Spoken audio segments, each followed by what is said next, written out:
Hello Libra, this is Inspire 2016 with your weekly tarot reading for the week commencing the 3rd of November until the 10th of November 2025. The first card for you is representing, how do you feel about yourself? Your card is the Nine of Cups. You are feeling happy in all areas of your life such as health, finances, work, luck, love or relationships. This is your wish card, as its appearance is often taken as a sign that, whatever your heart's desire, it shall be granted in the coming days or weeks. Know that you have paved our own way on the path to success. As a Cups card, the 9 usually refers to an emotionally fulfilling situation, such as the strengthening of a romantic bond, the solidification of a friendship or the consummation of a sexual relationship. It shows that joy and happiness are within your grasp. In fact, you probably already have them. It is a sign to enjoy the abundance of life and to feel each of your emotions as if you had never felt any of them before. See the perfection all around you. The Nine of Cups is also about counting your blessings, living in the moment, and enjoying the good things that life has to offer. Start or end every day by creating a mental list of the 3 things you are most grateful for. You will find that over time, you indeed have a lot to be happy about, and it may increase your feeling of deep contentment and fulfillment. The Nine of Cups represents stability and advancement. This card signals delight and pleasure, contentment with what you have accomplished so far, and forms a steady foundation for the future. Your worries are all in the past and you can look forward to a bright future. The man in the Nine of Cups also appears to have a certain smug look on his face. Indulge yourself in knowing that you have worked hard to get here and you have achieved the results you had hoped for. The second card for you is representing, what do you want most right now? Your card is the Ten of Wands. What do you want most right now is the completion of a cycle after a period of struggle. You are finally reaping your rewards after investing a lot of hard work and effort. You have fulfilled a creative venture, realized a dream or accomplished a major goal, and now must deal with the consequences of that fulfillment. However, even with the achievement of your goal, there comes with it great responsibilities and commitments. While you have reached a point of completion, you are becoming starkly aware that you must now carry on with the responsibilities you have laid out for yourself, in order to ensure ongoing success. The trouble is, however, that these responsibilities may become too much to bear and you are struggling to let go. It is a bit like the business owner who creates a flourishing business but who is unprepared to delegate some of her responsibilities to the staff, and ends up working 70 to 80 hours a week. The inspiration and creativity that was associated with the initial goal or vision rapidly disappears, and everything becomes hard work all too quickly. Thus, it is incredibly important to let go of or delegate some of your responsibilities in order to free you up to still enjoy life. This is a reminder of how much we take on in our lives and all the extra burdens and responsibilities we weigh ourselves down with. We take on so much, trying to do all the things that need to be done. Thus, this card asks you to stop and examine your current lifestyle or work. Assess which activities or tasks are really urgent or really important, particularly in relation to your broader goals. You may need to employ various time management or prioritization methods in order to determine where best to spend your time and which tasks you can drop. Your goal needs to be greater efficiency, whilst also freeing yourself up for rest and relaxation when you need it. This card can also mean that you are being oppressed by outside sources. You are overworked, overtired, and overstimulated. You have more on your plate than you can possibly handle, and you have taken on too much at this point in time. In an effort to get to the finish line, you have found yourself overwhelmed with the extra responsibility and activity. You need to stop working so hard. If you cannot stop, Then conserve your energy and pace yourself. When you are overcommitted, everything becomes a strain. The third card for you is representing your fears. Your card is the Ace of Pentacles. You are afraid that a financial opportunity may fall through. The opportunity may be a pay rise, a new job, a loan, etc. Additionally, you need to be very careful about what you can and cannot afford. Do not get in over your head and take on a mortgage that requires huge monthly repayments. Do not rely on the promise of a financial opportunity in the future, e.g. a pay rise or a gift. Allow some fat in your budgeting in case you are without employment at any time or have a large and unexpected financial outlay. Similarly, the Ace of Pentacles indicates a time when you try to manifest your goals but you do not get very far along due to delays and other impediments to your plans. If your success is limited, then you may need to re-evaluate and modify your plans and proposed approach. Your goals may also need to be realigned to something more realistic. Financial or other professional advice may be needed to help you get back on track. This card can also indicate corruption, greed, and taking what one has not earned. Be careful that you are not being overly opportunistic and exploiting others as you strive towards higher profits and earnings. You may also be blinded by an obsession for greater financial accumulation and wealth, at the expense of other areas of your life.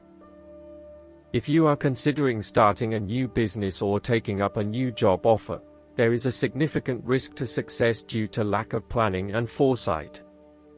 You may overlook the financial details of your business plan, and head into a new idea blindly, without an indication of whether or not there is indeed a market for your services. You may also rush into creating a business, without doing the planning that needs to sit behind it. You need to plan more and have more foresight and consideration into the financial aspects that align to your passions and career interests. The fourth card for you is representing what is going for you. Your card is the Three of Cups. You are open to helping others, which in turn means that others are open to helping you. It is about spending quality time with your loved ones and your friends. It is a very sociable period. You will find a harmonious balance between meeting your commitments and spending quality time with friends and family. This is a great time to let your hair down and indulge yourself a little. You may be particularly drawn to the bar or restaurant scene, indulging in great food, wine, and cocktails. You may also be celebrating something special, such as a birth, engagement, wedding, reunion, or birthday. For the moment, even though life's problems go on, you can take time out to forget about the hassles of the everyday world and enjoy the company of your friends and loved ones. Such respites are often needed before and after periods of high stress, to stop you from getting burned out emotionally or physically. When this card appears and you are experiencing a high level of stress, take some time off to recuperate, and gain the support of friends before returning to reality. More broadly, the Three of Cups indicates the end or conclusion of any problems you have been experiencing, particularly those that relate to your interactions with others. A compromise will be found which will serve all the interests of those involved and will allow for a more harmonious environment. You can facilitate this process by bringing about positive change within yourself and changing your attitude and the way you react or deal with what is happening. Treat the situation with compassion and give the benefit of the doubt where possible. The Three of Cups represents community and groups of people coming together to focus on a common goal for the greater good of others. You may find that by reaching out to others and banding together, you can achieve a huge amount in terms of sharing your positive energy and passion with others, benefiting the wider community. It is a sign that you should seek out other people to celebrate your successes along with you. The fifth card for you is representing what is going against you. Your card is the Nine of Wands. You may be afraid and hesitant to make a long-term commitment. You may be feeling as if life is all work and no play, and you may feel overcome by responsibilities or a lack of support from those around you. You may also be lacking the necessary resources, such as finances, skills, or time, in order to deal with the challenges head-on. As such, you are hesitant to make any commitments in fear that your responsibilities will become all too much. You may also be more inclined to be a little on edge and on the defensive. The boundaries you have set around yourself are now becoming your cage, locking you into your old habits and behaviors. Be careful of dwelling on past frustrations and grievances. Just try to let go. You need to be mindful not to make assumptions or hasty judgments. Lighten up a little and return to the Eight of Wands, where you take life as it comes in all its various forms. Go with the flow and release yourself of the pressures you are feeling. A holiday or a break might do you some good, where you can re-energize and rejuvenate yourself. Sometimes, the Nine of Wands can indicate extreme paranoia or even schizophrenia. You may feel as though you are constantly under attack or are being watched. Oftentimes, this is indicative of a fear from within, rather than an actual external threat. Counseling or psychological help is advised. The last card for you is representing the likely outcome that you may have. Your card is the Nine of Swords. Your experience of the world is greatly influenced by your expectations, desires, and fears, and therefore you are largely the creator of your own world, and your attitudes determine how you experience that world. The Nine of Swords can also reflect fear of the future, or what may possibly happen in the future. If you allow yourself to be bound by fear of the future, you are at risk of eventually creating a negative reality for yourself by virtue of your expectations. Your nightmare becomes your self-fulfilling prophecy, which is clearly not a desirable outcome. Generally, this card is an indication that you are worrying excessively about a situation.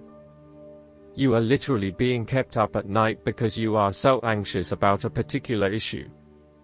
It is possible you are working yourself up unnecessarily, and, if you were to look at the situation more objectively, you may come to realize that it is not as bad as you are making it out to be. In fact, all that worry and despair is what is making it worse, so rather than fretting about it, do something to change it.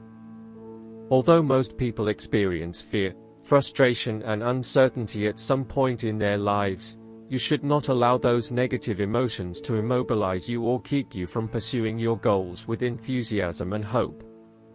Expect at least some level of uncertainty in the future, and draw upon your inner strength to remain as flexible and adaptable to that uncertainty as possible. The Nine of Swords can also indicate that you are being incredibly hard on yourself, putting yourself down or engaging in negative self-talk. For every mistake you make, you blame yourself and become worked up and angry at yourself for messing up again. So, ask yourself why you are being so hard on yourself. How are you putting yourself down, or what is the source of your depression? What can you do to make yourself feel better? Last but not least, the guidance card for you is Get some rest. This card comes to you because your energy and mood haven't been as high as you'd like. You've been pushing yourself to keep going even when you're tired. Now it's time to balance your busy times with some relaxation. This is the natural cycle of all living beings, so there's no need to feel guilty because you'll now get some much-needed rest. During your naps and nocturnal cycle, do pay attention to insights that come to you. After all, when you are asleep, so is your ego, making it much easier for divine messages to reach you. Pay attention to your body's signals, which may call for changes in your diet, lifestyle, and exercise program if you still feel tired and drained after resting. Sometimes seeing a licensed healthcare or mental health professional is the best path to recovering your energy and your enthusiasm for life. I hope that you enjoy everything, and if you like the reading, just please click subscribe and you will get instant notifications every time we publish a new video right to your YouTube. Thanks.